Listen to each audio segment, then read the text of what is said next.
Heavyweight boxing fans, what's the deal? So once again, I'm on boxingscene.com. I'll leave this article in the description box. Like always, you can click it, read it, and come to your own surmise, okay? Now, Anthony Joshua versus Kubrat Pulev, also possible, says HEARN, okay? Um, Now, a few days ago, Matchroom Sport chairman Barry Hearn came out saying that the Berman Stavern fight is a fight that he wants, and he really wants that fight for November for Anthony Joshua. Right now, it's like the Anthony Joshua sweepstakes, man. I'm not even gonna lie to you, man. It's if you go out there and fight Anthony Joshua, you're gonna do huge numbers on pay-per-view, and that's just the way it is. You're gonna do huge numbers, man. But let me go ahead and read some what Eddie Hearn had to say. He says, I let the old man, Barry Hearn, reach out to Don King last night, and they discussed old times and also the possibility of Joshua versus Stavern for November. Eddie Hearn told Sky Sports. He is certainly an option and a great fight for Joshua. Although the mandatory isn't due next, we may look to go straight into Joseph Parker, and I have also discussed the possibility of Pulev with Callie Sauerland. We are putting the fillers out over the next few weeks to secure the next move, okay? And then Parker became the mandatory challenger with a points win over Carlos Takam in May. He is scheduled to fight Solomon Halmanu in Christchurch in a few days here on July 21st. So just getting this little bit of news out there, man. Like I said, right now it's the Anthony Joshua sweepstakes.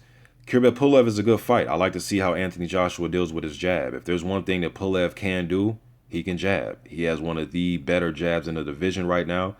Probably, in my opinion, I say one of the top 3 or 4 jabs at the division right now. And I like to see how, Joshua deals with that jab. And he has a very good right hand, too, that he can bring down the middle. Olympic pedigree. I know he lost to Oscar Rivas in the Olympics, Pulev did, but I think it'd be a good fight. Pulev, former title challenger, only loss was to my man Vladimir Klitschko, and Klitschko looked very springy in that fight on his legs. Probably one of the last better performances I've seen from Vlad. Was catching Pulev with some good leaping left hooks and just catching him off guard with power shots. But he is a possibility. They're throwing his name out there. Maybe we can do the whole, so with Stavern and Pulev, one thing I can say, and fighters usually do this, they go against the same type of competition, kind of like what Vander did with Mike Tyson when he was kind of fighting the guys that Tyson fought.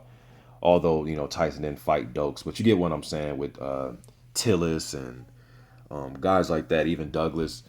Trying to fight the guys, Henry Tillman, guys like that. So trying to fight the guys that he already fought to see how you look against those same guys. So with Stavern and Pulev's only losses to Klitschko.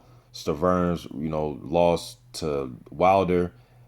Maybe Joshua can go in there and perform better than those guys, because if he does, then you can link his name to, hey, he was more impressive against Pulev than Klitschko, or hey, he was more impressive against Stavern than Wilder. We can play that whole game, you know what I mean? So I'm just throwing this out there. It's really not news. We know some of these names, Pulev, Stavern. We kind of know these names from the last few weeks, but I'm just getting it out there, man. I'm out.